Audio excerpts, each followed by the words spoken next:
Hello, everybody. No trivioids today. Welcome to the Seventh Rule with Cirroc Lofton.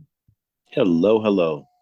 My name is Ryan T. Husk, and today we're doing a full Deep Space Nine series in review special, closing the book that probably Jake Sisko wrote on Deep Space Nine together. Won't you join us for a great time? How are you, Cirroc?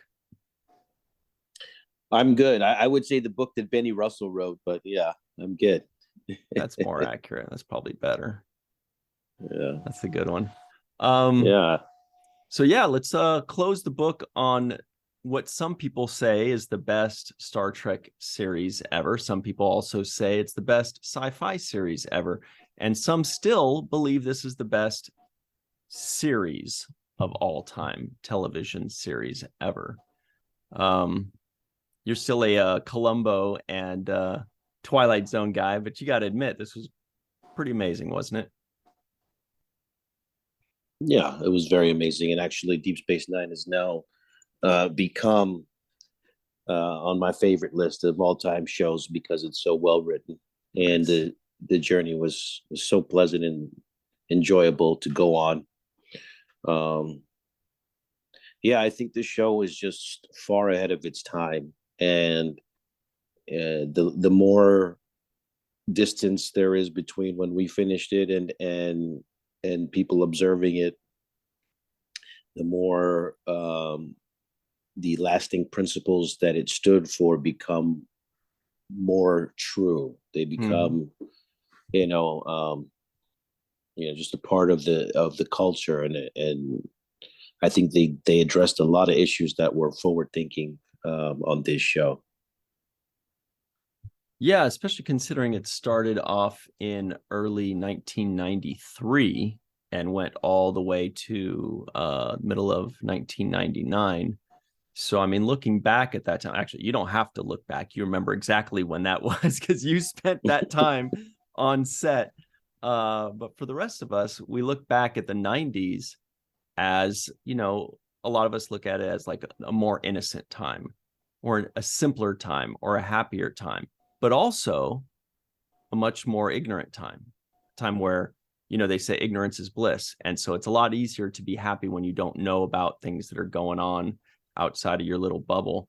And Deep Space Nine seemed to have shined some light on a lot of topics and a lot of topics that a lot of people didn't know about, even 20 years later.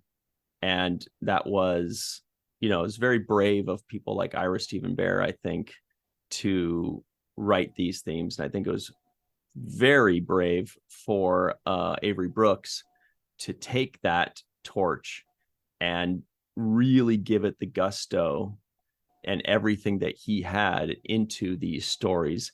And he just kind of, and then the story with him and you and Joseph Sisko, Brock Peters, to me, I mean, it is the iconic Star Trek and television relationship. It is the iconic Star Trek and television father and son or parent and child.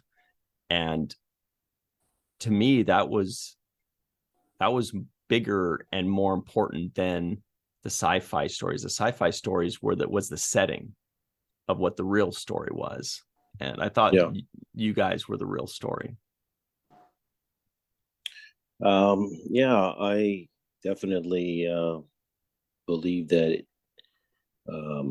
what Avery Brooks did on this show and the experience that he had in his life that he projected into this character, to this role, and what he brought to the table as far as his knowledge, his background, his education,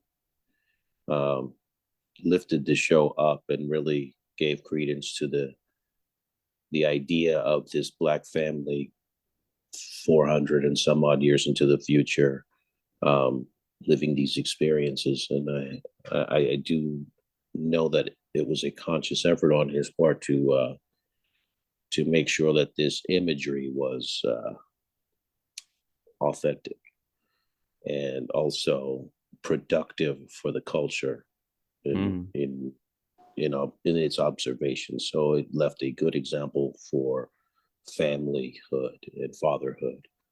So yeah, that's a testament to what he brought to this show, and overall the show not being afraid to tackle issues of politics, issues with religion, A lot of it. Yeah. Very sensitive subjects, but they took it out of the context that we're used to hearing these arguments in, and they transported it into these alien races and alien cultures. And I think they did a brilliant job of presenting stories to us that we see in our own headlines in a different way, so that we were able to kind of absorb the meanings of what's going on and really contemplate what is the right or wrong perspective to have in certain scenarios and situations. Yeah, and I feel like, again, I've still never met Avery Brooks. I feel like I have, because of all the stories you've told us, and because when you see somebody on TV 173 times, you feel like you know them, which is kind of a creepy thing, because then you act like you know them when you meet them, and they're like, I don't, get the away from me. I'm at a urinal, dude. But I think that Avery would not have had it any other way. He seems like the kind of guy, if the show was wasting his time and not meaning something, he would demand that it does, or he would leave. He seems like he wouldn't have sat around for 7 years of fluff, if that makes sense. Yeah, and the kind of person he is, you're not going to see him in a Family Matters type of production or some kind of, situational Closest comedy. you'll get is American History X. That's the closest you'll get. If you ever Yeah, saw that movie. He doesn't do jokes. He can deliver things in a very comedic way when he does want to put spins on different emphasis in the script and how he delivers things. But he's not the clown or jokey type of person. So he is going to be very selective about what he picks. He does come from a background that includes, all of this Shakespeare and Othello and things that he's done. So his origin is just as, if not more, accredited than any other person who's in this particular industry as an actor. So he's bringing a lot of background to the role. His portrayal of Paul Robeson is something that was remarkable. If anybody got to see that, they witnessed some amazing stuff when they watched him perform Paul Robeson. Where was that? I saw it at the Geffen Theater here near UCLA, and that was while we were doing the show. So he prepared and put on a production while we were doing Deep Space Nine. So that's on top of the work that he already had in front of him. In between directing gigs too, while he's directing episodes. Right. Wow.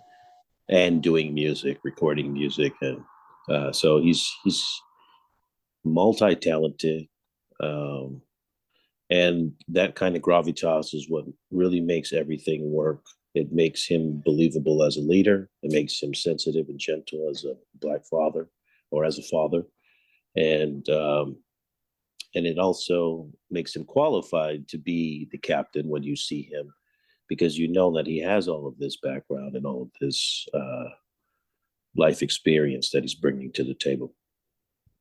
Here's an interesting thing I didn't know about Paul Robeson. He was actually born in Princeton, New Jersey, which I believe is at or very near where Mr. Brooks himself currently resides, right? Yeah. And Paul Robeson was a remarkable person who essentially was erased from the history books because of the McCarthyism and the communist scare that was happening in the 1950s. But he is one of the great performers, multilingual. I think he spoke over a dozen languages. Wow. And he was pretty amazing, a remarkable person. And more so than that, I think he was the first person to perform Othello at the in London, and was one of the recipients of the most curtain calls with I Nice. think 11 or 13 curtain calls. So some He's kind like, of leave me record. alone, guys. I get it. You love me. Yeah, I so get it's it. I'm the pretty best thing you've ever seen. Leave me alone. basically that's who he was, and that's Mm, he was a musician, a lawyer. He argued for Jackie Robinson to get into baseball. He's part of the breaking of the color barrier in baseball. Paul Robeson had his impact and hand on a lot of different things, and Avery is a student of his, and really admired the impact and his legacy. And so I feel like that same kind of genius is reflective in the work that Avery has done throughout his career. And watching the show was really pleasure because I got to see his performance and what he does as an actor. I always look at him as, this father figure, but to see him as a performer as well and to see the performance he gives, it was so pleasant. And yeah, this show just took on so many issues, which makes it so you know capable of withstanding the test of time. mm-hmm. Gender issues like they did with Dax's Dax. character. Yes, I mean those are ahead of its time. Those are things that we weren't really talking about in the public kind of sphere of debate. It wasn't, a popular subject matter. Maybe it was in some fringe, but it wasn't at the forefront as it is today with discussions about gender identity. So I think that they just decided to say, we're going to take on these subjects that are interesting, that are controversial. Religion, obviously, people always try to say stay away from religion, but they went right into it with They the emissary. tackled it. They dove They in started like it from day they, one. from the beginning. Emissary.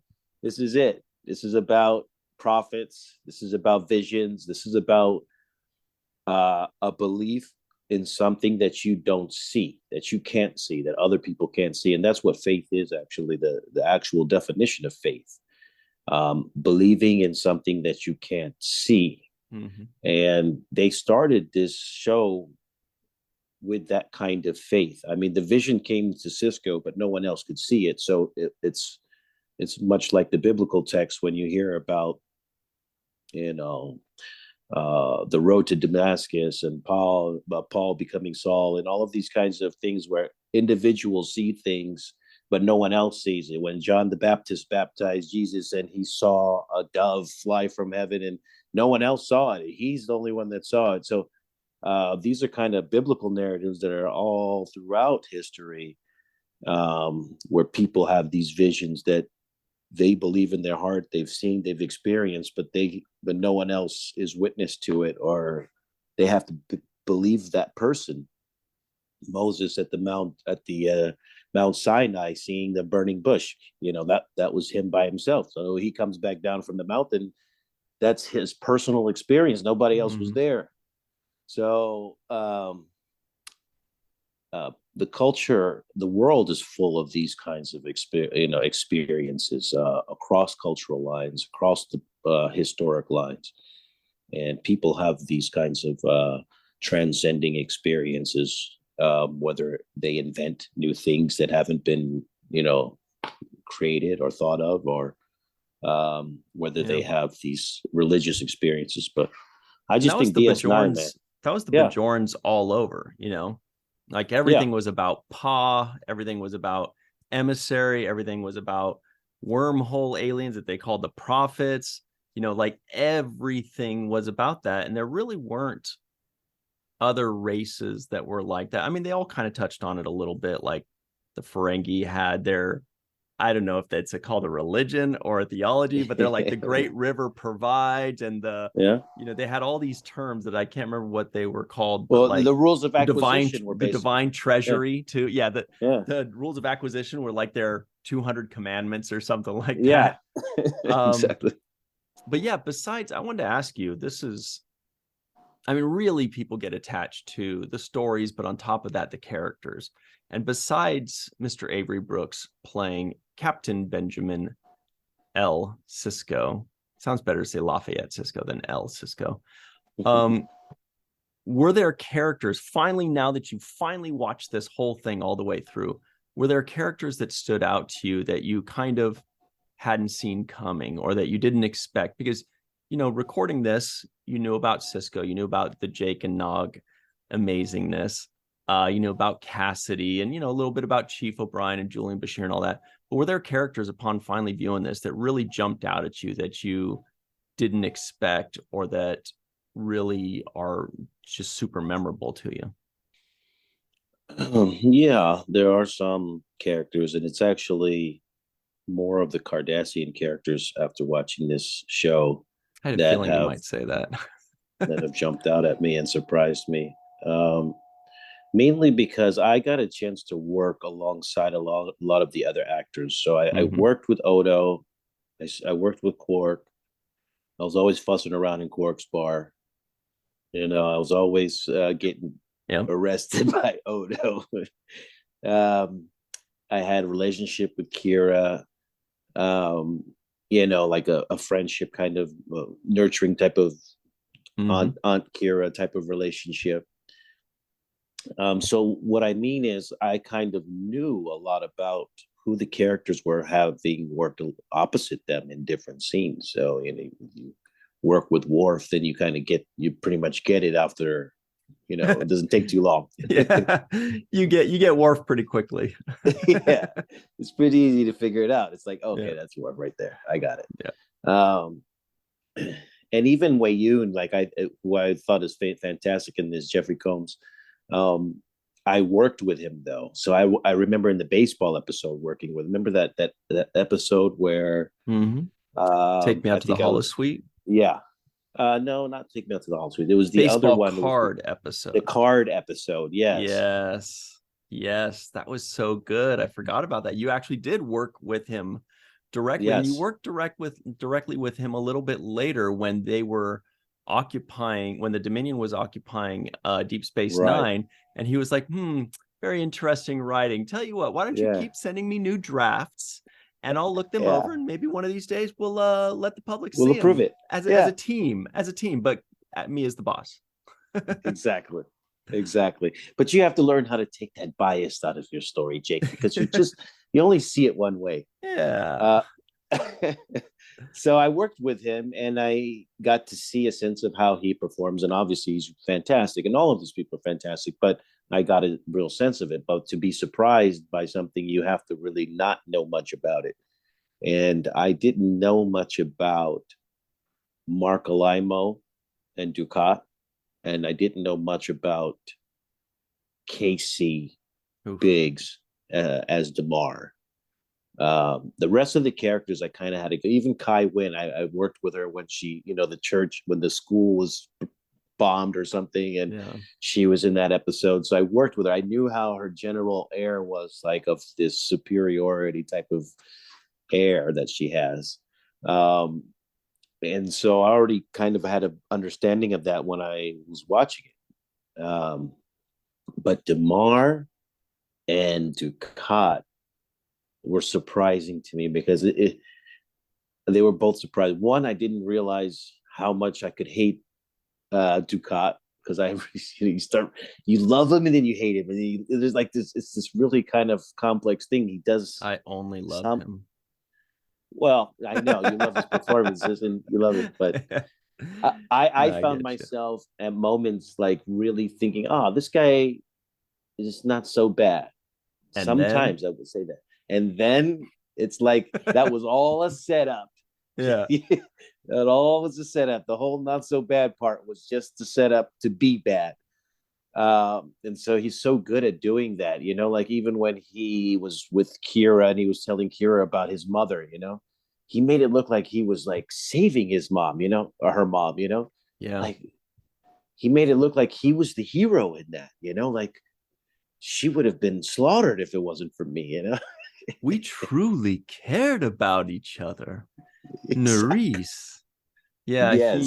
He had a way of you wonder if he's just that good of a master manipulator, or if he truly believes all of his lies himself, or if it's somewhere in the middle. Like he's a manipulator that's also delusional. I think that's where most people probably think he resides.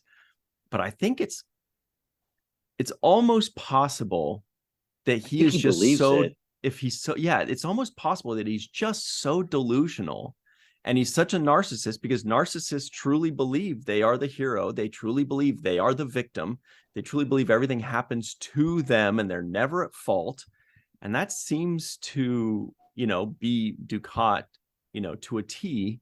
He probably honestly believes all the bullshit he's saying, probably truly believes, oh God, why is everybody so mean to me? I'm just trying to save the Bajorans like I was doing before and humping some of them, but for their own good. I had orders to kill 1 million Bajorans, and I only killed 100,000. Oh, that was good. We did not rehearse that, you guys.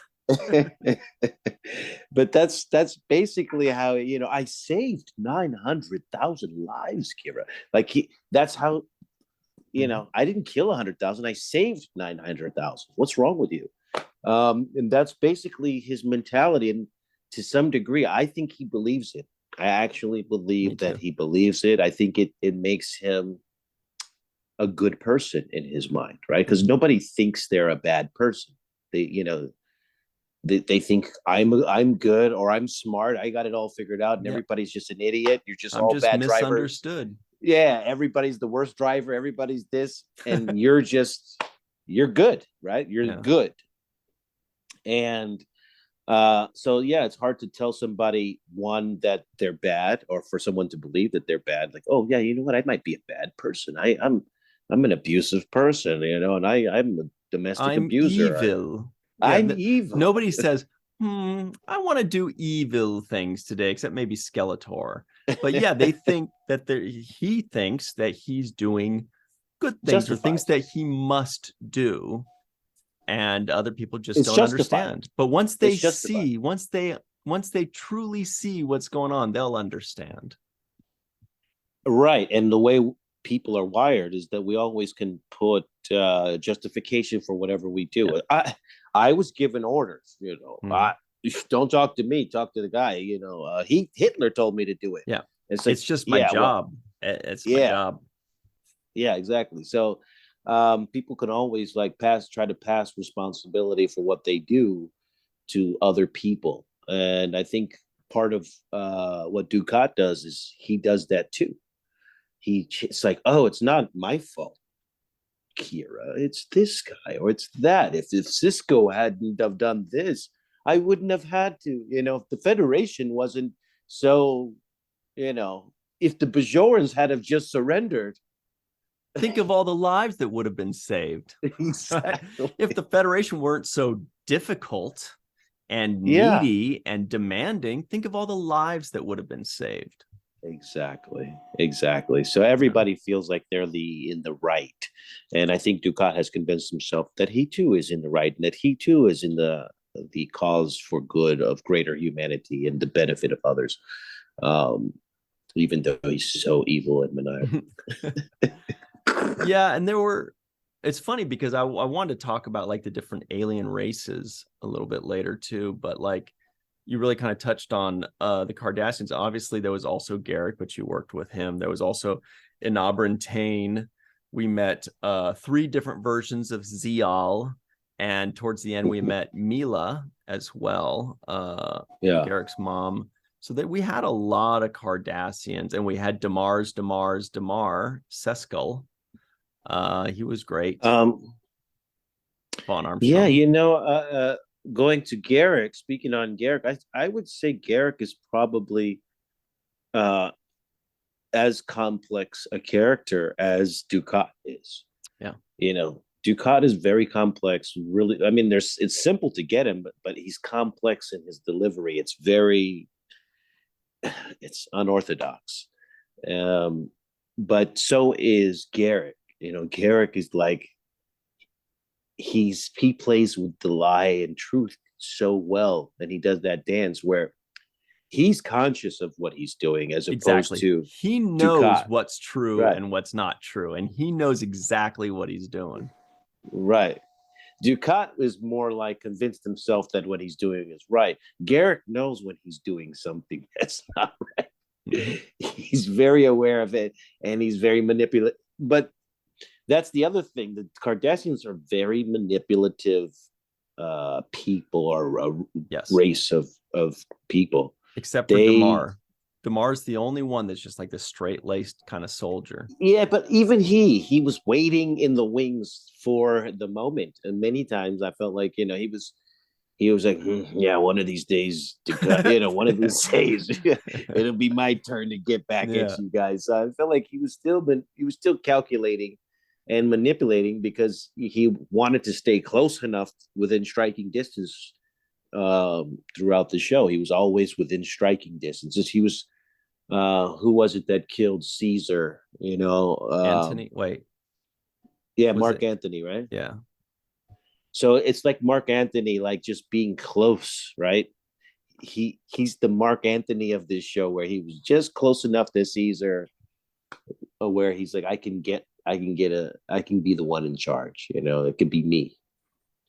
But I thought he had a very redeeming storyline and character arc for his character at the end. So that was enjoyable too. So we got to jump to our break right now, everybody. We're going to hit that second segment. Malissa Longo will be joining us for this second half. So stay tuned for that. We'll be right back on The Seventh Rule. Hey, everybody. Welcome back to The Seventh Rule with Cirroc Lofton. Hello, hello. Melissa Longo is joining us wearing a radical Seventh Rule shirt with a self-sealing stem bolt on it, and on the back, I'm wearing a Quark's Bar and Grill shirt. This was from the Experience, the Star Trek Experience at the Star Trek Hilton in Las Vegas back in the day. So I still can't get those anymore. This actually, what was funny about this shirt was when I wore, this was one of the two shirts I started wearing back in the day when we started reviewing this. And then I'd be like, oh, look, I'm wearing my special shirt. And Aaron would always razz me. He'd be like, we know you already wore that one like a month ago. I was like, did I really? I thought this was the phrase. He's like, no. And you gave us this spiel about it. Okay. The other one was the We Ain't Found Shit one from Tim Russ and Spaceballs. That shirt. Oh yeah. I got my Aaron shirt, homage shirt on. I noticed. Flannel.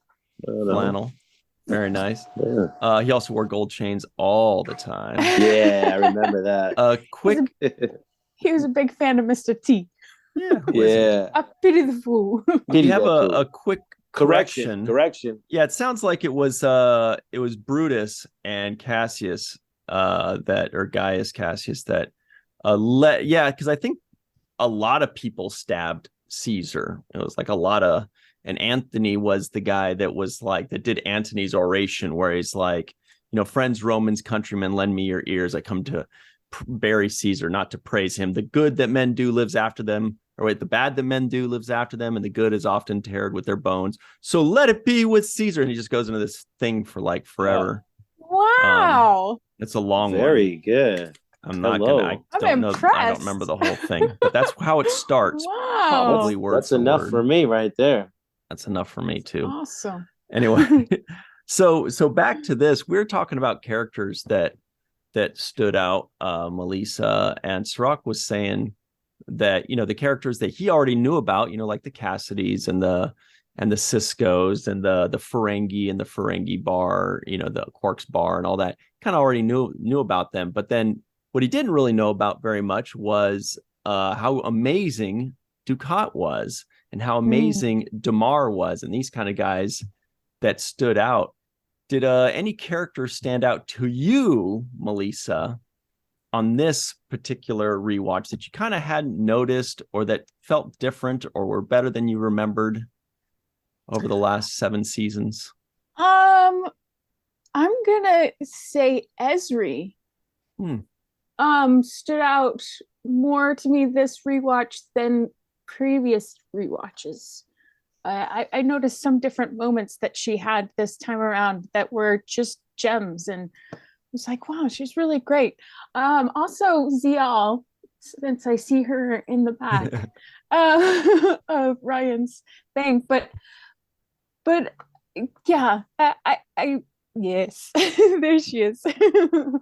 But I think the thing that makes Deep Space Nine so special is that they're not main cast, the supporting cast is so strong all the way around.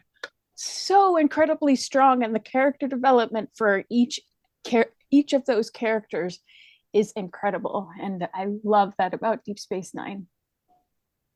Yeah, here's another fun thing I was hoping to talk about, and it felt like that nice little pause is the perfect moment to toss it out there. Similar to the characters, were there moments when looking back at 7 seasons and 173 episodes, you guys, were there moments that stood out to you? Cirroc, since you'd never seen it, and Malissa, since you'd seen it before. But was there any, like for me, what stands out is explorers. Like when Sisko says hammock time, and I know he said hammock time. And this was like right around 1995 or 6, so people got that reference, or just that, that moment there, that probably stands out to me. Also, Garak talking to Zial when they were watching the spring ball thing going on, the spring ball match. I don't know why that one is kind of a memory that's etched in there. Jake and Nog on the Valiant. That one, I remember that episode really well, but it just stood out to me a bit more. And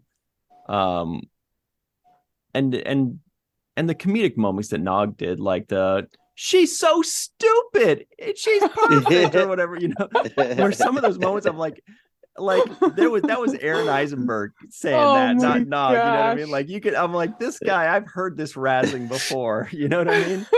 Like, not those wouldn't be his lines, but I definitely heard his feeling of delivery and his razzing in there. But I don't know, were there moments that really kind of stood out to you in the last 173 episodes or so? Is that for me? Either one, whoever wants to. Okay. Okay. Yeah. I mean, I have moments. Yeah, I think about being in that the fishing pole scene, Emissary, in the pilot episode. Yeah, that stands out to me. It's just like something burned in my mind is an image. Also, Odo in a tuxedo for some reason, nice. Just like being at Vic's stands out to me in my mind. And pretending to play the piano. Yeah. Yes. And Quark's many looks of disgust at the bar. You could just file them all into one facial expression. But just that look he gives where he's just like, really? Yeah, I mean, me and Nog reading, just like that's kind of in my head. The moment when Jake loses his dad in the Visitor episode, that when he's on the hospital bed, that kind of just stands out in my head too. That moment. Avery Brooks as Betty Russell, kind of looking into the mirror and seeing Captain Sisko in the reflection. That's an image that's kind of stuck in my head, which we just saw that painting of last time. Yeah, Jenny Johnson, good painting by her, great stuff there. And what about also when we saw, this was a moment I hadn't remembered until this most recent rewatch, when we saw Captain Sisko climbing into that box on that planet. Remember, we really kind of hit that one, because that was the first one, Paradise, because that was the one that really, just the imagery, that was the first one that had imagery that really struck me, where I was like, whoa, that's powerful. Yeah. That was one of the heavy episodes in this show. So was Duet. I mean, there was some really heavy episodes where like, wow, this is deep. And it hits nerves where you feel like emotionally involved in this story when you see the kind of imagery or you hear the dialogue.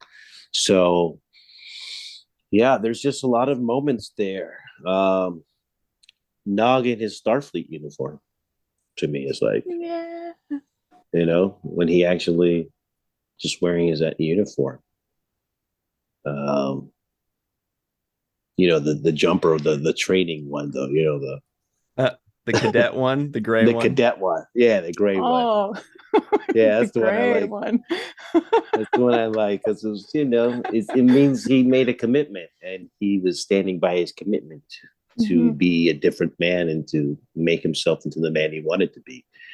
And he stood by that commitment and he honored it and did well and elevated himself and moved up the ranks. So I'm proud of him for those things, and those moments are kind of.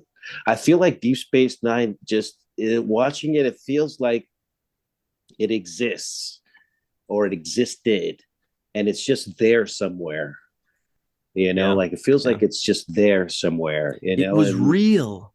It was real. Yes. Yes. Yeah. It's real. Yeah. Benny Russell that knows. Scene. Yeah, that scene with Benny Russell when he breaks down, one of the best scenes ever. Mm-hmm.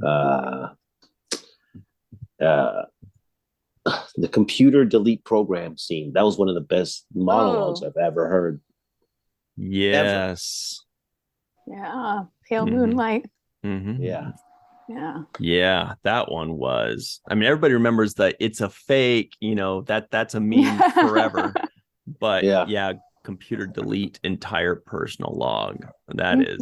That's some nasty writing right there.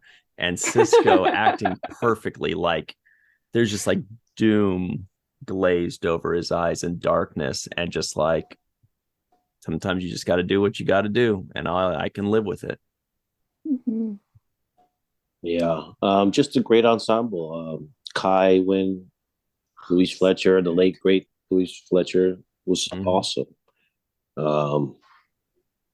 And just so many people that just gave some just remarkable performances. The JGs and the Bob O'Reillys and the, just the energy that they brought. It made it dynamic. It wasn't monotone or monochromatic. It was just, you had everything. You had a nice guy, you had the bad guy, you had the sweet girl, you had the tough girl, you had this. It was just, you had so like many different layers song there. He drinks a whiskey drink, he drinks a vodka drink, he drinks a cider drink. Oh, I get that wrong. But they were also dynamic and three-dimensional. They weren't one flat, caricature, yeah. And the Now Visitor also just in this watch was surprising to me. She stood out as extremely exceptional to me, and I was pleased to watch her performance, especially early on in the seasons when she, when the show was just beginning. I think she had some of her really strongest storylines and performances in the first 2-3 seasons of the show. And I thought she was is super outstanding, and stood out to me as just being a real dynamic actor. And Nana's performance as the intendant is like, that's another memorable thing that I will never forget. That's memorable. Yeah, there's a lot of Mirror Universe stuff. I'd forgotten about Esri in the Mirror Universe. And she's my favorite Mirror Universe character. Yeah. And Lita. Same. Not Rom in the Mirror Universe, Cirroc? No, not Rom. Malissa, did you have some memorable moments that stuck? For me, another one for me was Odo saying goodbye to Kira in that last episode. The imagery there and the emotion there and oh man, that is powerful. Oh, that was a wreck. That was a wreck. Yeah. Blubbering mess. Don't go, Odo. Please don't go. No. Yeah, I had a lot of memorable moments in this rewatch, but I think that moments that stood out to me the most this time around were the kisses that Sisko gave Jake throughout Yes. the all 7 seasons, and the tenderness and love in each one of those moments was just beautiful to watch in The Visitor, and even Jake before. never got too old for a kiss on the head, right? He No, never. Even if it was followed by a punch in the arm or something like that. But and then Quark did that too with Rom at one point, where he kissed him on the back of his head when Rom was working on something, and I'm just like, oh, it's such a wonderful and beautiful moment. When he called him, he said like, "You're an idiot, but I love you," or something like that. Yeah, yeah. Oh yeah, I think it was when they were trying to take back the station from the Dominion, and yeah, but those were the moments that stood out to me. Every rewatch, I'm more and more impressed by Aaron and his performance as Nog, because I see new details every time, and I think he was an underrated actor. I think he was a phenomenal actor, and he was very deliberate in his choices, and you could see that, and that's so wonderful to watch. Nana, yes, is always my favorite. she is an actor to watch and learn from, and because she's so phenomenal. She's so phenomenal. There's so much in every performance that she gives, so much commitment, but so does every actor on this show, including you, Cirroc. Yeah, you have some amazing moments in this, in all 7 seasons, and I'm just like, oh, Cirroc, that's so good. Good job. And you were a kid. You know, there's not many child actors out there that had as much depth in their performances. Yeah, just ask Will Wheaton. You had. No, I'm just kidding. Just kidding.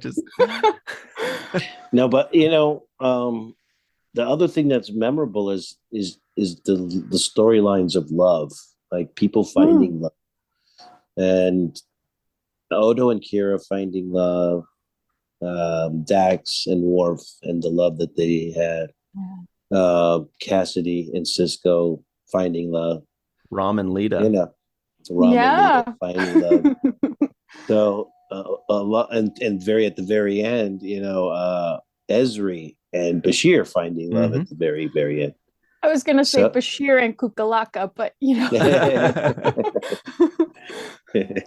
But yeah, to me, it's also a love story. You know, the DS9 is a love story about how complicated it is and how difficult it is to be in love sometimes. You know, and how you learn about each other and how you have to give space. I mean, when Kira knew that Odo was sick and dying, but wanted space and didn't want to be babied, or he didn't want her to acknowledge that he was in that condition. He wanted to just be going life as normal, you know. She respected that and was like, okay, he doesn't want me to know, even though I do know, and I'm going to pretend along with him if that's what he wants, if that's what it's going to make him feel better about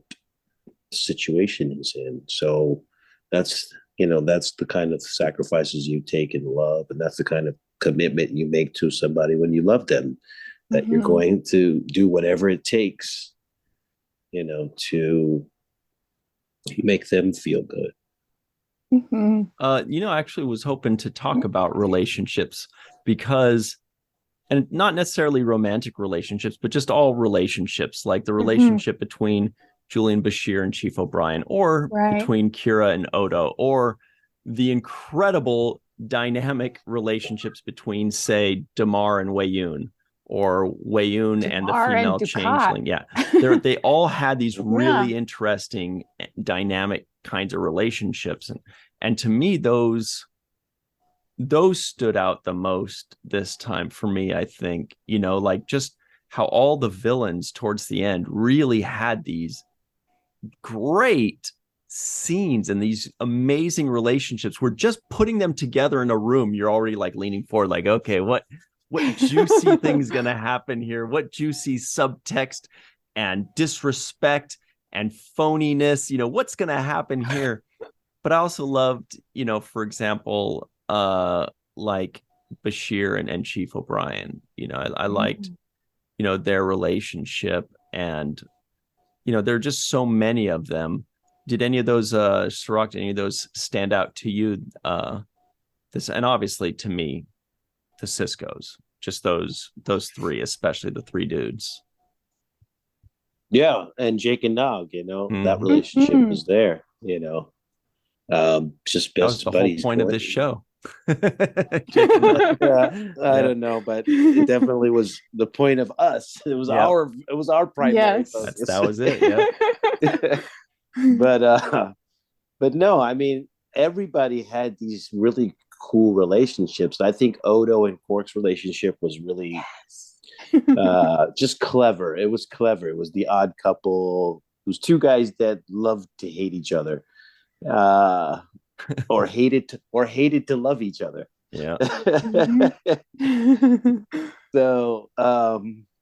So yeah, there was so many of those really good relationships. I thought Garrick was fantastic in his relationship also with Bashir, and some of that dynamic there. I wish we got more of that towards the end. They really built that up, and then Bashir they kind of connected Bashir with O'Brien more, and then Garrick was just kind of like, well, I guess these flowers will just wither. Yeah, and Rom and his brother, Quark and Rom's relationship was really great. It was like the thing that they did was they sold us on the dynamics of the relationship. So the way Quark was with Rom was different than how he was with Odo, right? And so he treated Rom like that was his little brother, right? He treated him like a brother.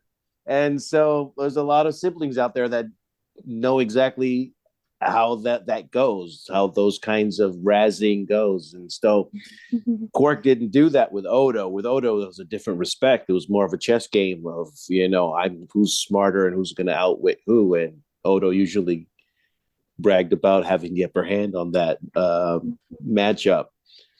But there was a lot of nuance there between the relationships. Nobody really there weren't any generic across the board relation. Weyoun, for example, treated the founder different than treated Damar or Dukat, right? You saw that there was a different reverence there, and there was a totally different Weyoun depending on who he was talking to. Yeah, and Kira too. Kira would talk to Sisko different than she would be talking to Dukat, right? Well, yeah, that's true. And so you got those relationships, which is really how relationships and human interactions work. It's like, that's my best friend and you're a coworker.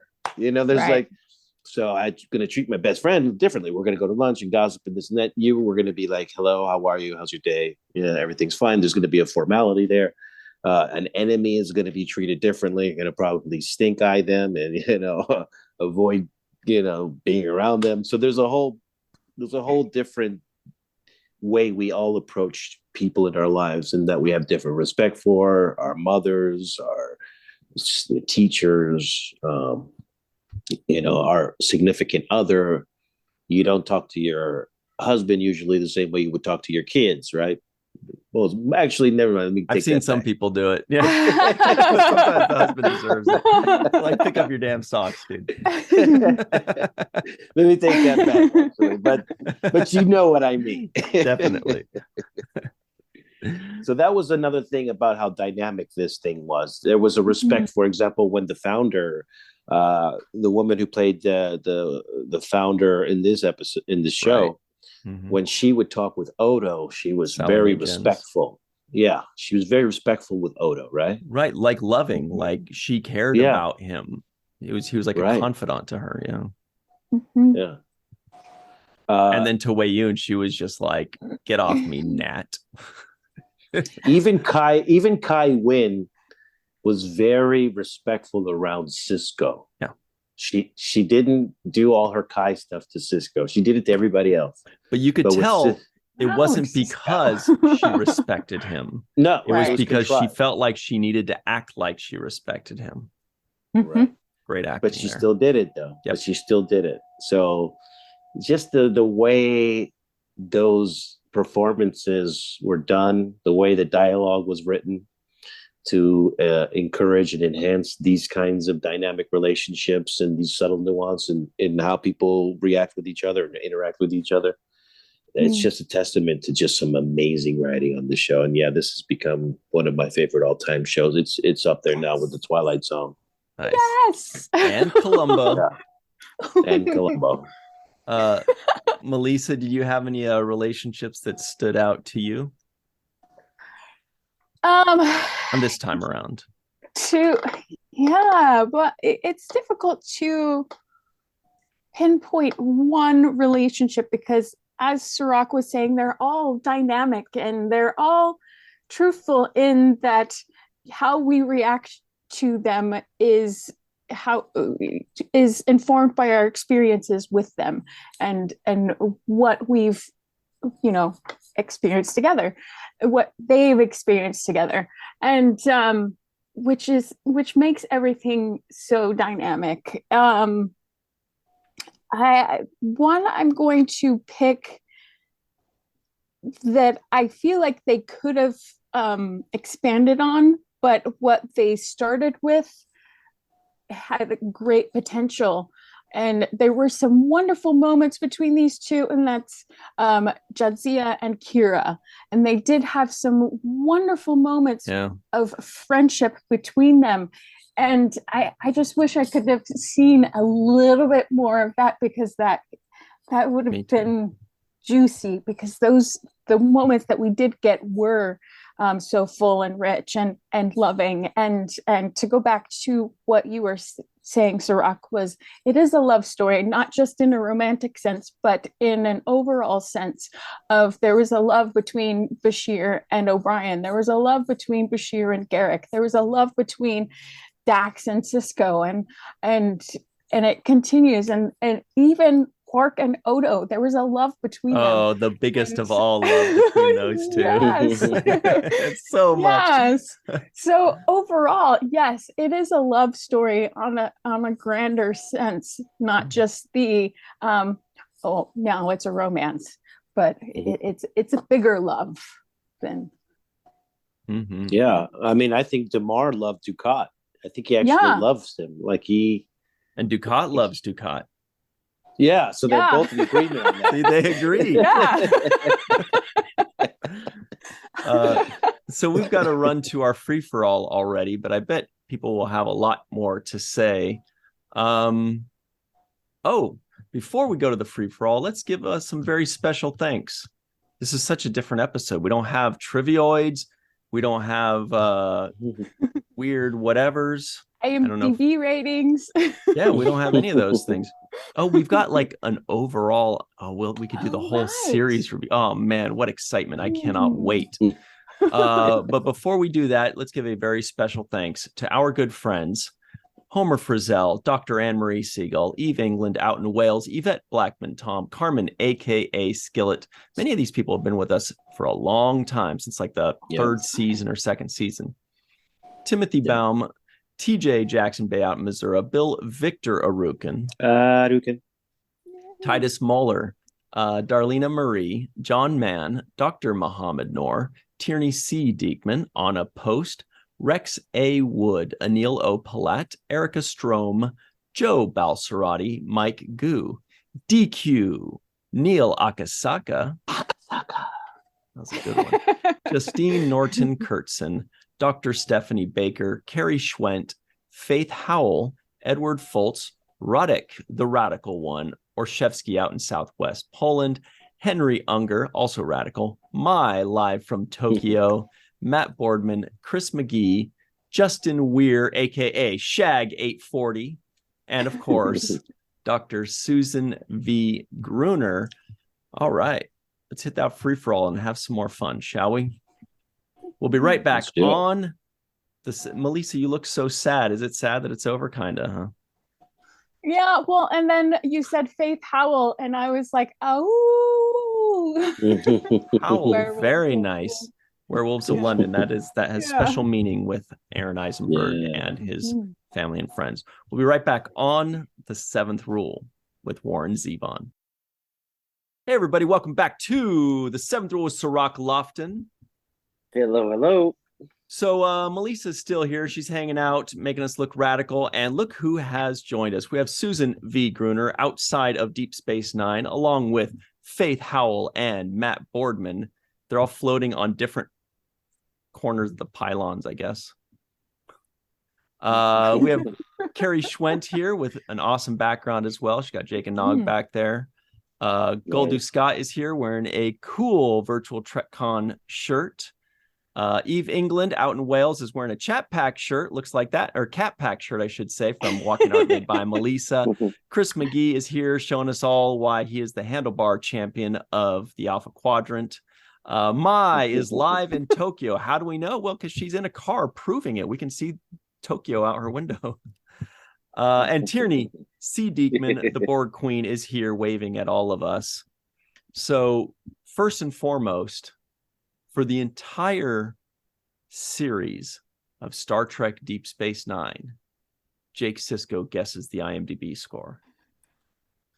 Wait, vague. I don't know. They have a whole series IMDb. Yep. They do? Yep. Seriously? Okay. For the series. Yeah, people will go and rate the series itself. Yeah. I'm going to be upset if it's less than an 8.5. Anybody else have any guesses that doesn't already know? 9. I was going to say 8.2. Does that mean no? 8.2, you said, Scott? I'm saying 9.3. Whoa. I think Matt said it. Yeah. Oh, Matt, you said 8.2. Yeah. 9.3. I just looked and I'm pissed I did off. too. I was going to say, God. my personal score is a 10. Look what you did to Cirroc. I said It 8.7. better not be below 8.5. Oh, Should be Sue's wearing a cool Seventh Rule shirt, 7-7. too. Beautiful color.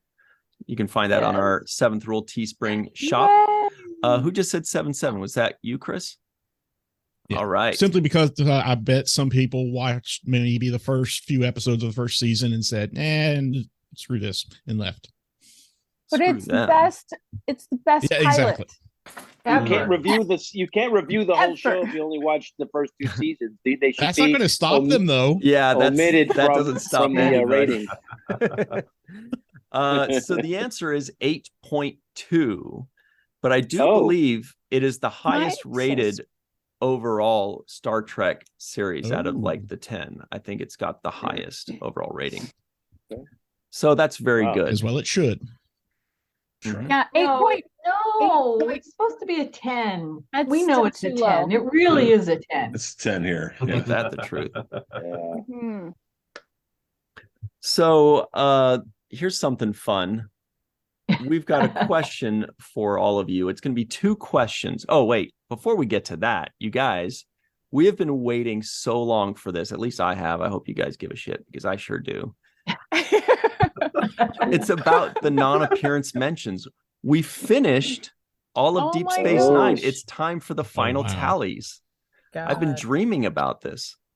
Yeah, I absolutely. You need some better dreams, Ryan. I know. But first, Was let that me just Homer? get this one. That does not let his dreams be dreams. You got all those naps. Oh, So, you guys know who had the most non-appearance mentions in the history of Deep Space Nine? Any guesses? Probably Keiko. I'm gonna guess Keiko, but Yeah. Jadzia may have brought it in at the end.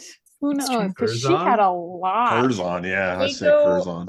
possibly Shakar. He had so many during that time. Well, that's true. Nog. I guess. Knock. That would be Well, awesome. No. You guys are getting all the top 5 right there. Well, 4 out of the top 5. Number 1 is Keiko with 28. Wow. Wow. Wow. But who got second place? This is where the race gets really tight because she's over 10 more than everybody else. Wow. Wow. Keiko? Man. Yeah, Keiko, 28. Wow. She had 19 actual appearances and 28 mentions. Wow. Mentions and Wow. appearances. Crazy. Making that script work for you. Yep. Yeah. So number 2 I'm gonna say Car. was actually like mother, like daughter. It was Molly O'Brien, got the second most What? with Wow. 16.5. What's the 5 stand for? Ask Homer Frizzell. It's his fault we have a 0.5. Right. Yeah. Damn it, Homer. He did this It's to the us. splitting hairs of family versus actual name. So this Yeah. is actual, by the way, this is tangible evidence that O'Brien must suffer because he's never around his family. Yeah, you're just talking about him. Talking about it all the time. And it's usually like, Thanks, Miles. Keiko is expecting me to whatever, or the Keiko and the Yeah. kids, or, So third This is- place is just at the very end. This person just skyrocketed into third place in the 7th season. You guessed it, Jadzia Dax with 15. She had 1 non-appearance mention in the first 16 seasons, or in the first 6 seasons, and then she got 14 more in the 7th season. Uh, Yeah. and then we have a 2-way tie for 4th place with 14, Nog and Shakar. Oh. Oh, Shakakar. Shakakar. Yeah. Shakar had the craziest ratio. He had 3 total appearances and 14 mentions. That's why it feels like he was in way more episodes. And then right after that are Ram and Jake with 12 each, and Kira Yoshi with 11.5. Ask Homer. Brand Negus Same Zek rules. actually had 8. Oh, here's a fun one. So that's what is at the top 9. There's a 2-way tie for 10th place between 2 Ferengi. Do you know who they are? Cousin Gayla. Break. Moogie? Moogie. I'm thinking Moogie. Oh, no, wait. Sorry. No, I already said Zach. No, not 8. Not a Ferengi. Cousin Gayla is right. And the other one Zial. is actually Joseph Sisko. Nice. Oh, wow. That's great. But then after that, with 6 each, we have Morn, Moogie, and Jennifer Sisko had 5. Oh, sorry, Martok had 6. Zial, Ducat, and Alexander also had 5. Gowron, Captain Baudet, and Dr. Mora are in the 4 NAM club. I have a question. Yes. We've never seen Captain Baudet, so how does Thank you does for that asking that. count as an AM? We've That's never actually seen Captain never Baudet. appearance mentioned. Never. It's like his skull. No, Never saw it. That's true. That's Something true. about a transparent skull made everyone shy away from showing It's that. true. There's not an actor who is not getting chipped of residuals by having his name mentioned when mentioning And Captain Baudet. and we weren't counting Curzon initially, but we did see So we him saw in one him. episode. So we Yeah, should flashback. have. So that's another one that's, right? so, and I think it was more than Captain Baudet's 4, I'll bet. I bet his are Right. real high. Oh, Curzon. Curzon, season, every yeah. episode. Then with 3 non-appearance mentions, we've got Cassidy, Lita, Sorella, Garrick, Felix, who we've never seen before. That's the Malissa Yeah, rule. so that one doesn't count either. Mhm. Yeah, we have Mhm. Blame It on the Tane and Damar Mhm. and Vedic Barile and Admiral Ross. And then with 2, we have Ileana Sarek and Christopher Pike, and then a bunch of people with 1. So anyway, We that never was- saw Ileana either. Well, Not really, because yeah. Didn't we see a picture of her? well, that would have been Kira because she looked like Ileana, or Nana would have been Ileana then, right? Not if it was like a picture on his stand, but I don't know if we did see a picture though. Wait, I think Screen Actors Ileana Guild the- should have a pay scale. Yeah, in Second Skin, Tierney. Okay, no, she had the Right. video. She had the video recording. Which From- was There we played go. by That's what it Nana. was. True, but if she's playing a different character, does it So count? then that would count. Yeah, I guess so, because there's an Yeah. actor playing her. Mhm. Okay. We need Homer. Sorry. We need Homer to give us more. Homer's just gonna things. semantic everything to death. All Is right. that a 0.5 appearance then? Yeah. 0.250. So- 3. Here are the two questions Yeah. for today, you guys. Question number 1 will be, if you had to describe Deep Space Nine in one word, what would that one word be? And the other one is, I know, sorry, Scott. He's like, that's so stupid. I know it's difficult. Hard. Difficult. That's And the other one is, what's your favorite Deep Space Nine season? And tell us why with 3 episodes. Oh Melissa's going to start us off. Oh gosh.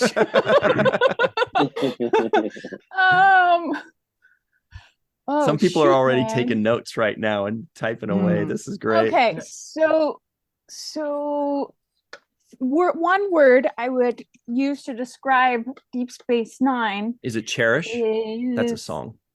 It's a great song. It is. It is a great song. That's not the word though. I would describe it as home. Ooh, very nice. Eve's Yeah. reaction was like, damn it, that's a good one. Because it feels like coming home every time I watch it, and going back to watch second sight again for your most recent review of it. That's what it felt like to me. Yeah. We had just finished the series, and it was like coming home with that extra bonus episode. So yeah, home is what I would describe that. The favorite season, I don't know that I have a favorite season, because Do you have 3 favorite episodes? Which is even tougher. yeah, that's so hard. That's so difficult. I can list off a top 10, maybe. Because I was gonna say season 6 was my favorite season, mainly because of His Way and Kira and Odo finally getting together and solidifying their relationship. But there was so many great episodes in that season. But favorite episodes: Take Me Out to the Holosuite, The Visitor, Duet. All right, that's 3. many. Good work. Little Green Men, and In the Cards, and there's just so many. There's so many that I can't choose. Just it's only a Paper Moon, Siege of AR 558, and all of there's so many good ones. Cool. Let me buy you guys a little bit of time here. My one word would be, I think, is home. That's just the word that or not home. Sorry, you just said that. It's family. Family is the word I use to describe. That's the song. Just feels like a family. You know, everything's a family, whether it's chosen family or whether it's about the Ferengi family or whether it's about the Sisko family or whatever it is. And I think for me, Explorers and Take Me Out to the Holosuite were the 2 that really jumped out at me the most this time around. Scott Jensen, what do you got for us? Oh man. Whew. I don't know if that was enough time to mentally prepare. I would say a word for the whole series overall. I would say growth. I feel like that I learned a lot about adapting and healing from the show so much. So growth, I would say. I would hope that growth would mean moving towards healing, particularly with Kira and just the whole growth of Nog from day one all the way to the end. Favorite season holds my very favorite episode, which is season 6 with Far Beyond the Stars, because I think that is quite possibly the greatest hour of television filmed. I would say I would put that down. But again, in the cards, The Visitor. Oh God, yeah, Take Me Out to the Hospital. There's so many of them that I can't localize it in one season, because each season, as we were going through and watching all of them, I'm going, oh man, this is the one that has like the biggest collection of all the good ones. From like, well, it was right every season. So yeah, but I would say I'll put it with Far Beyond the Stars overall. Life changing, absolutely. Growth, as is the whole show for sure. Yeah, yeah, growth. Wow, that's a great one too. What about you, Carrie? And if I had to pick a third one, maybe Duet, you guys. Yeah, I think Malissa mentioned Duet. That's just too good. What about you, Carrie? Immediately first word that springs to mind is family. Found families, actual families. You got Quark and his family, and Jake and his family, and O'Brien and Bashir kind of making their own sort of romance family. Definitely one of my favorite bromances, probably of most of the TV shows that I've watched. I look forward to episodes with the two of them. And I don't know, I liked the series as a whole so much, but top two favorite episodes that immediately come to mind are the Take Me Out to the Hollow Suite and Trials and Tribulations, because I love my tribbles. I think tribbles are awesome. My cabin door on the cruise every year is covered in tribbles. So now we'll know when it's your door that we pass. Oh yeah. I was taking the door decorations down this last time. We were right by the elevators, and a couple people were sad because they knew they were on the right floor when they saw our cabin door, and I just thought that was so cool. Yeah, just overall, just so many good episodes. And I actually counted, or did my best to count, the O'Brien Must Suffer episodes. Ooh, tell us the final tally. But I came up with 12. Very nice. Wow. I do. But we all know he suffered in every episode. In some way. Yeah. He had like a headache or something. I might have missed a couple, but I came up with 12 that were O'Brien centric episodes that were fairly obvious, and I threw in Bada Bing, Bada Bang because poor guy had to get strip searched. Wow. So that counts. Oh yeah. He took one for the team. Wow. We only have you for a few minutes because you're roaming around in Tokyo right now. What have you got for us? Did you hear what the questions were? I did. I'm going to ignore one of them, but that's okay. You'll forgive me, I hope, eventually. I'll get to the word in a second. I wanted to throw out another award because last time I did that, and I wanted to offer an award to the most evolved hero in the show. There were a lot of heroes, and everybody evolved. And I don't know how to do this, but I'm just going to throw it out there. One of the characters started out uncomfortable in his own skin and evolved to understanding who and what he wanted to be. Suffered personal tragedy and enjoyed great triumph. And I think is probably one of the most beloved to all of the fans out there, certainly to all of us. I want to give the award to most evolved hero to Nog and the character that Aaron breathed life into. I think that's, for me, that's more than one season or one episode. That's something that strikes me about this show. And after working with all of you here, talking with all of you here, I feel like that's just exactly what I want to say about that. One word, wow. I gotta say, I all of the times I've watched Deep Space Nine, it was different each time. It was like reading Lord of the Rings, like I talked about. You know, the stories there, the characters there, you see different things as you go through. But the one thing that's different about this watching compared to all of the others is you, all of you. I can't think of Deep Space Nine without thinking about this crowd anymore. And so all of you, I go with you. That's what I got. So I'm going to go back to listen mode, and I'll be here with you guys, at least in spirit, but I've got to go meet a client, and it's like some ridiculous hour in the morning and nobody's around because it's so early. So I'm going to go. Oh yeah, it's Monday morning for you. Much love. It is Monday morning. Yeah, that reminds. Now I want to start singing the Fleetwood Mac song. But yes, it is Monday morning. Well, thanks, Maya. That's all right, you stuff. guys. Much love. You, I will talk to you more, and I'm watching you. What's and up to you too? Have a great day. Thanks for adding to DS9 this season. Wow. All right. You. That's a great one. What about you, Sue? Man, I'm gonna sound like a broken record. It's a 10. That's all. I mean, it really is a 10. And I have 2 words. For me, it's safe and remarkable. It's remarkable that a 7-season television show could be so good. There are so few, I don't want to call them mistakes. Even the mistakes had good parts to them, but all in all, it is extraordinary television.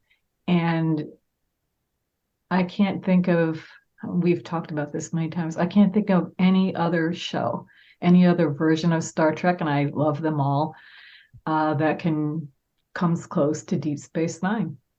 The only television show that I truly, really loved was MASH, but it's in a different solar system, not as high or far out as Deep Space Nine. I mean that in a good way. It was just every single detail, like I have said a million times. The writers wrote the characters so well. The actors portrayed them so well.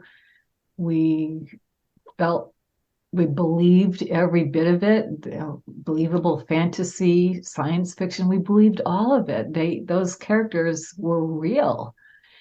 And that's what made it such wonderful television. Mm-hmm. And all the episodes that they've mentioned were just should have won awards. I think one of them did, but and I do agree with Maya about Nog, literally, and I've said that again many times, and I apologize, but from the opening of the first episode where he's stealing something, and to the end, I just will start crying. It was to just the end so where great. he's flying the Defiant. Yes, it's just amazing, and it does feel like family. That's a great word to describe it, because family was an integral part of every aspect of that show in one way or another. Do you have a favorite season? I would say 6 as well. There were so many, but they were all great. And starting right from that very first one, it hooked you right in with that relationship between Jake and his dad. It was just amazing. All right. It was great not to have it be a white person. It was just groundbreaking at the time, and I absolutely appreciated it from day one. And they did so much. And I just wonder, for people that haven't seen them, how can we get them to watch it? It's just tell them it's up in the same stratosphere as MASH.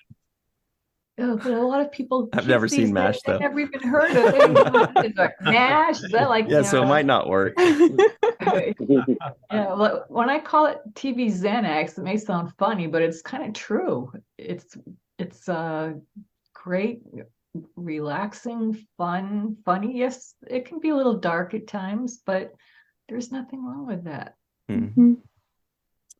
All right. Eve England out in Wales. What have you got? And you can't be British slang that we don't understand. Like Keep it simple for us. Oh, Brian, you should have given us some advance notice of this because I needed to prep for this because I'm a bit overwhelmed with these two questions and at this time of night. I don't think it really counts as one word, but I'm going to say multifaceted. Because to me that really is, it's just got so much. It's got the relationships, it's got the the duality of everything that's happening. It's got the darkness, it's got the light, it's got the hilarious episodes, it's got the the really tough emotional ones. So I think that, and I think that's what I really like about it. And I was thinking just before we earlier today, what I've really enjoyed doing, and I haven't really seen Deep Space Nine all the way through that many times. It's probably only once or twice in terms of all the way through. So I've just really enjoyed, as Mai said, just sitting there and actually analysing each episode and all of the different things that you get out of it that you probably wouldn't just get on a casual viewing. So that brings out my sort of English literature studies back to, that's exactly what I just love doing. So that's just been so much fun. So I think the multifaceted for me just sums it up. Yeah. And what's your favorite? I'm trying to remember, you used some slang the other day about James. It started with a P. I'll have to look it up, but I didn't know what the hell it meant. What's your no? No. What's your favorite season? Oh, and again, I mean, I've got the worst memory, so I just get them all confused and jumbled up. So again, I don't think I can choose, but I was thinking about what are the favorite aspects of the whole show that I really like. And obviously, as I've said so many times, all of the Section 31 episodes to me are just amazing. I just love those. So I kind of bucket those together. Vic Fontaine and anything in the Holosuite, they're just some of the best episodes. You've got Paper Moon, and then you've got Bada Bing, Bada Bang, yes. And you've got Dr. Bashir, I presume, which I just love. That is just, it's just so hilarious. I just love that one. Anything with Bashir and O'Brien, as I've already said, that's just such a great relationship all the way through. And obviously, I can't finish off without saying, obviously, all of the Ducat episodes, again, just adds to that duality and all that complexity. It just gives you so much to talk about. Team Ducat. So yeah, it's just almost impossible to choose, isn't it? And I was going to say, in terms of the other word, I know I'm not supposed to use any British slang words, but the word was stropping. Stropping. How am I supposed to know what the crap that means? Well, you don't say that, yeah, stropping. But the other word I was going to think of is, and it's very much aligned to what everyone else has said in terms of, the comfort and the family aspect. It would be the Welsh word for cwtch, which means sort of a hug, a cuddle, and a sort of really, something you do and you when you're really feeling a bit down, or you just want to give someone a big cwtch if they're having a bad day. And Deep Space Nine is definitely that. So I think pretty much everyone who watches it. Okay. You guys notice how she didn't tell us what stropping means? Do you honestly not know what that is? Oh, okay. It's when you just now I'm going to say now when you get stroppy, it's when you get a bit grumpy and pissed off. And okay. So when you lose the football, you get stroppy and you go off in a bit of a tantrum. Okay. Yeah. You never heard the song, Ryan? Stropping my pain with his Somebody who's never been stroppy is Chris McGee. What do you think? Do you have a word for Deep Space Nine? So if I were to pick a word to describe Deep Space Nine, especially to someone who had not yet seen it, I would probably choose groundbreaking, as long as I can use a compound word. Yep. Not only in terms of the fact that, it takes place on a station rather than a ship, so they have to live with all the consequences of their actions, but also the fact that the show itself, especially towards the later seasons, started to go more towards a serial format rather than episodic. And the fact that, as has been previously mentioned, there's a lot of growth among the characters, lots of arcs. Just about everyone has their own arc to go through. So I think that's probably what the word I would use to entice someone else to watch the show. As far as like my favorite season, I guess I would have to pick season 6. I mean, it has the densest population of my favorite episodes. Number one being obviously in the Pale Moonlight, which, all due respect to Scott, I think is probably the best hour of television out there, or maybe tied with my number 2, which is Far Beyond the Stars. And of course, battle. number 3, Waltz, absolutely. And then there's so many others I could mention in season 6 that are just incredible. And I wouldn't even want to take up everyone's time here trying to describe them. But one thing I would like to do, and it can be either now or maybe another time, is just to give a quick little story about how I came to Deep Space Nine, came to see the show. Up to you. Sure, as long as you brought up Waltz, that was one that we had missed. Yeah. Yeah. What do you got for us? Oh yeah, to show how evil someone can actually be.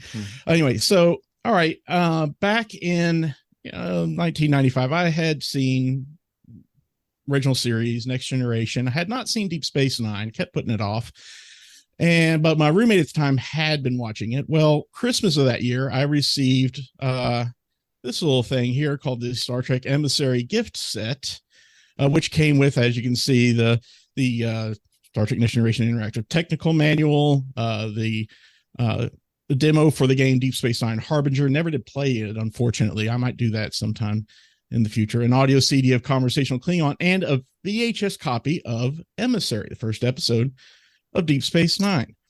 I sat down with my roommate to watch that episode together. He had been, like I said, he's already been watching the show like 1 or 2 seasons in by that point. When it was over, he turned to me and asked, "So, do you like that?" And I said, "Yeah, I thought it was great. I'd love to see more." He says, "Well, I hate to say it, but it kind of goes downhill from there." And I unfortunately trusted his opinion. He was a friend. So I never did watch any more of the show until about 13 years later, 2008. Finally rented the DVDs from Netflix. Remember when Netflix mailed you DVDs? Oh, yeah. So I would rent them 1 disc at a time, 4 episodes per disc, to watch the show, figuring I'm just going to watch this and see for myself if it's as bad as he said it was. And it turns out I loved it, and went ahead and bought the whole series and showed it off to all my friends and family. And needless to say, that former roommate is no longer in my address book. I had a feeling you were going to say that. Needless to say, he's not my friend anymore. It's the wormhole. Wow. See, happy ending, you guys. Ditching your friends. Somebody who's ditched almost all of his friends, Mr. Matt Boardman, is also here. What do you got for us, Matt? Well, it's funny because both you and Malissa took the 2 words. I was thinking about this earlier today, knowing we were going to be talking about this, and home and family. Like watching Deep Space Nine, kind of, it's like coming home for the holidays. In a sense, it's warm and inviting. But as I was sitting here thinking, the word that popped into my head was perseverance. Because here we are. It took me a moment, but next month is the 30th anniversary of Deep Space Nine, and here we are, almost 30 years later, still talking about this show. And I remember, people talking about, "Oh, I don't like Deep Space Nine," or whatever. And it was the show that's not on a starship, and all that kind of stuff, but it's persevered through all of that, and here we are. It's found new life now that streaming is available to people, and they're able to watch this show again, so it's gotten like a second life to it, which I think is fantastic. And for those of us who watched the show originally, we can say that we liked Deep Space Nine before it was cool to like Deep Space Nine. But then I think about the characters too. There are so many of those characters that had to persevere through things. Sisko through the loss of his wife, dealing with the fact that he's now this religious icon. We look at Nog, who started off as kind of a delinquent, and then like we said, at the end of the series, he's piloting the Defiant. And how cool is that? Which that made me think of one of my favorite Nog moments of all time, is when he is in Heart of Stone, and he's trying to convince Sisko to write him a letter of recommendation to Starfleet Academy, and Sisko is like busting on him, like, why is it so important? And that moment, oh my gosh, Aaron just knocks it out of the park. Like I can't watch that without getting emotional, because he's like, because all of us have had that moment in our life where there's just that one thing that we want to do so badly, and to like finally for him to just open up, and he's like, because I don't want to be like my father, who's this genius, but yet the only thing that he can sit there and do is hope for the day that my uncle dies so that he can take over this bar, and I want to do something with my life. And the moment that really sticks out to me is when he shakes Sisko's hand and he says, "You'll never regret this," and he never did. Like Nog, never once did he ever let Sisko down.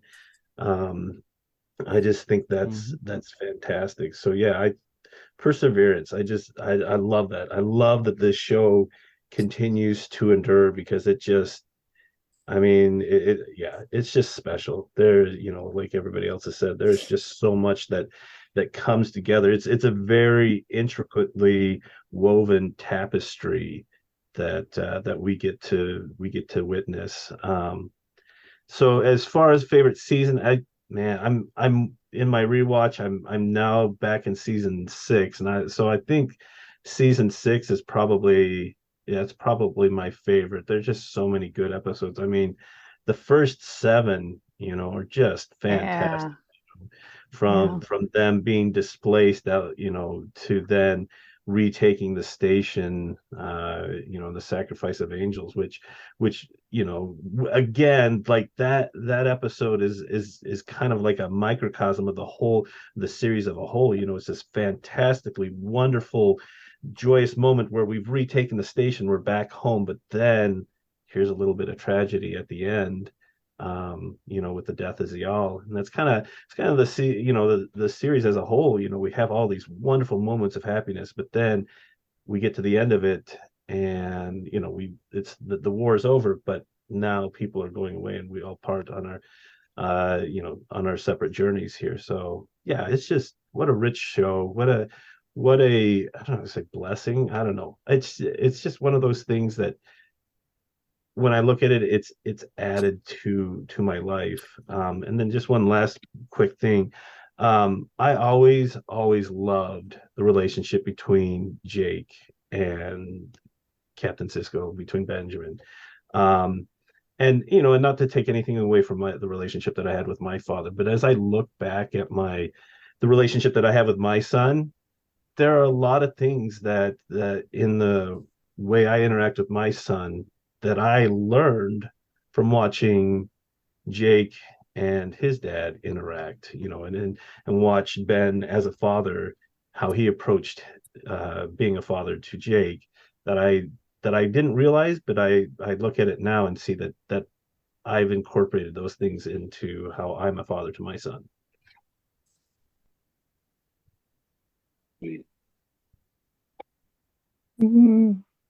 Oh, you're on mute, Ryan. Whoops, I just muted myself. We have Tierney C. Dieckmann here as well.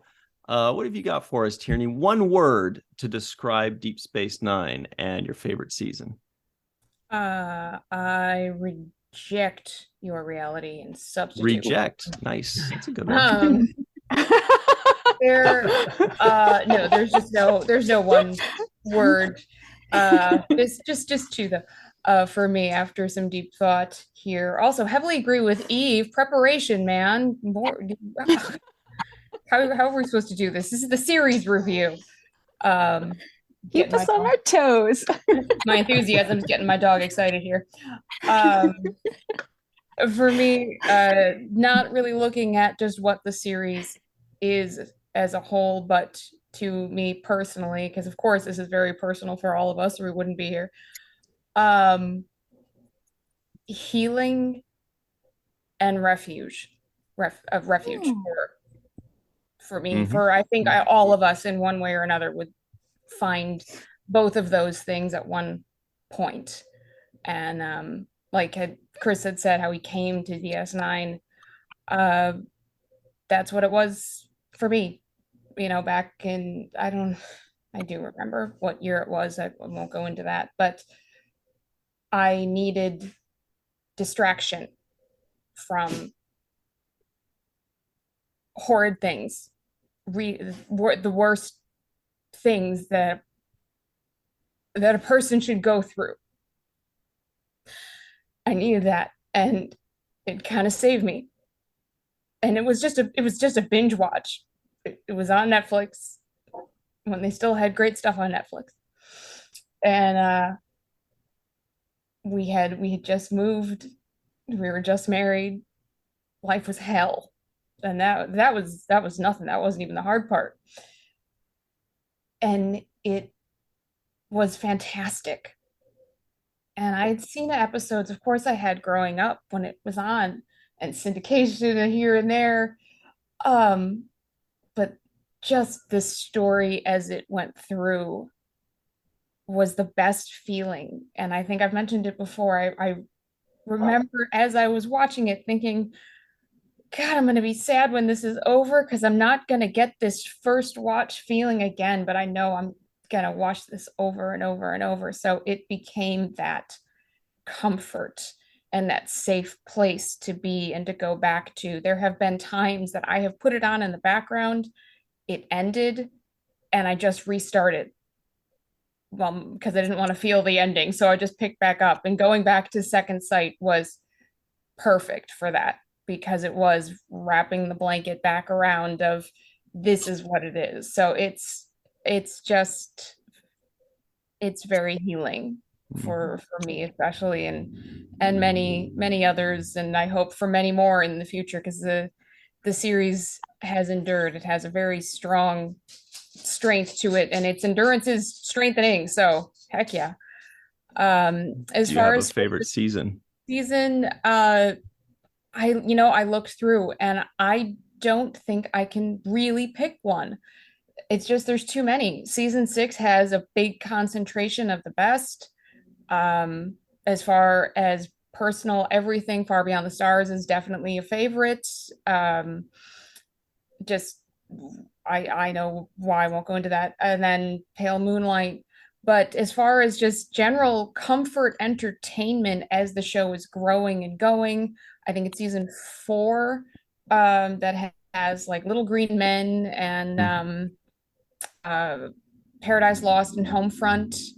And it's one of those that you can really watch, and it keeps going, and you're going, what's going to happen next? And cliffhangers. And so that's a good season for entertainment. But I mean, just how friggin' exciting that we're here and we're doing this. And actually on the day of the Artemis Orion capsule splashing down from their unmanned mission, and that's 50 years from the Apollo 17 landing on the moon.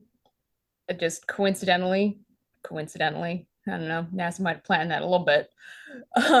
But we're really starting to reach out into space. Who knows how far we'll actually realistically get, but it's all kind of incredible when you think about it. Might be a little bit of a stretch here to make, but incredible stuff. And it's really neat to be a part of it. Imagination of humans. So that's season 4. Good stuff there. Green Little Men was a great one. For sure. What about you, Faith? One word to describe the series of Deep Space Nine, and if you've got a favorite season. You guys have taken like all of my top choices, so I'm digging deep. Timeless comes to mind, and not that terrible Voyager episode. Sorry. Great one. So yeah, Timeless is, as you guys have already said, I come back to it again and again, and I just feel like it hasn't aged like some other shows. And I know we're getting ready to go into TNG, and I feel like that's going to have dated itself quite a bit in a lot of ways. So we'll see when we get to that, but I feel like Deep Space Nine is the same, and it is the same diamond, that you've been looking at on your finger for years and years. It's always been there, but it looks different depending on the light and where you're standing at the time. And sorry, my son's fighting with me. He wants me to play Peppa Pig for him. So, but yeah, season 6 I think is my favorite. Of course, Far Beyond the Stars and Pale Moonlight, Waltz are some of my top ones. Also, Who Mourns for Morn fangirl. Nice. And I also that occupation section at the beginning just was different and fun, and we got to see our characters doing some different things and interacting in different ways. And of course, it was y'all's heyday. Unfortunately how that ended, but it was some of the best episodes with Melanie Smith, who's my favorite. Yes. So yeah, and I she was really, a guest on really our loved show. Yes, she was amazing. She was awesome. Wow, great stuff. Thanks for mentioning Melanie. She was awesome. We loved having her. Homer Freezy joined in a little late, very quickly, because we know you're in a hurry, Homer, in your Aaron Eisenberg garb. Do you I was have dressed one for word a different occasion where it was colder. One word would be home. And for a lot of reasons, it's comfy. And then for a favorite season, I think I'm going to go with season 1 because it starts off so nicely. And there are a whole bunch of other ones, but it's a good starting point, and they grow from there. And we're on that journey with them. Totally. Beautiful. So we're still going to talk about Deep Space Nine a tiny bit more in our next episode next week, which will be our 200th episode extravaganza. We'll basically, talk about the 7th rule in Deep Space Nine and looking forward into the next generation. Before we go, Cirroc, Lofton, any final thoughts on Deep Space Nine, the series? I sent you, Ryan, YouTube video that I just recently saw, and the video was posted about 11 or 12 days ago. And what it contains is scientists proving that wormholes can exist using quantum computers. Yeah. Wow. And so the idea of a wormhole originates in 1935 with a paper published by Einstein and Rosen. And that's where we get the first mention of a wormhole. So Albert Einstein is the guy who gave us the wormhole, essentially. Mm-hmm. And the wormhole has been proven to exist just this year, 2022, through quantum computers in the video that Ryan shows. So while we were doing the show, it had not been proven that wormholes existed or that you can transport yourself through one. That has just been proven. Even in Albert Einstein's original theory, he theorized that you could not go through a wormhole. You couldn't transport through it. He did say it existed, but he said you couldn't go through it. Science has just proven that you can go through it. Wow, that's so cool.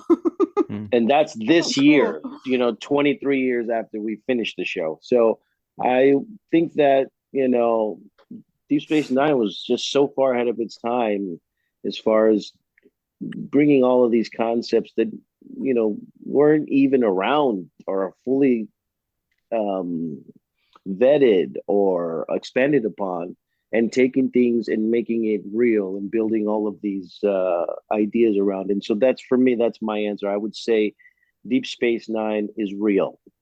And that's how I feel about it. I feel like I really saw something. I feel like it really exists. I feel like the relationships are real. And so I feel like it is real. And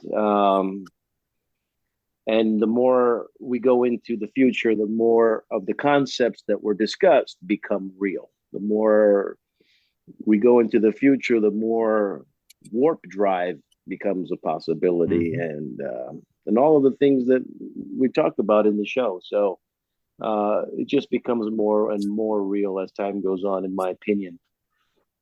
And then lastly, I would say I was interested in buying a Quark and a Damar action figure, but they were charging an Armin and a Leggett. Oh my gosh. A plus. A plus plus. That's all I gotta say. You see, everybody, it was all Waiting worth to it. It was all worth it, everybody. We did it. I have Yeah, a the question. look on Homer's journey. face is I all know, I need. it's worth That's all it. you need. It's worth it for that. Yeah. Well, we do have to run off. We've got more stuff to. Sue, did you have a question? If you do, we'll just hit it on the Yeah, other but side. Okay. Yeah. All right. Great. I think that's it for us. There was one more thing I wanted to say, but I forgot what it was. So I guess that's it. That joke rattled my brain. I loved it. All right. Thank you to Malissa, Sue, Carrie, Scott, Eve, Tierney, Matt, Chris, Faith, and Homer for myself and Cirroc, and the great bird in the galaxy, ours, that is, Mr. Aaron Eisenberg. Thank you all very much. Thank you to Deep Space Nine. It was real. It was home. It was family. It was all of those things. And we appreciate you all. We'll see you next time. Until then, always remember the seventh rule.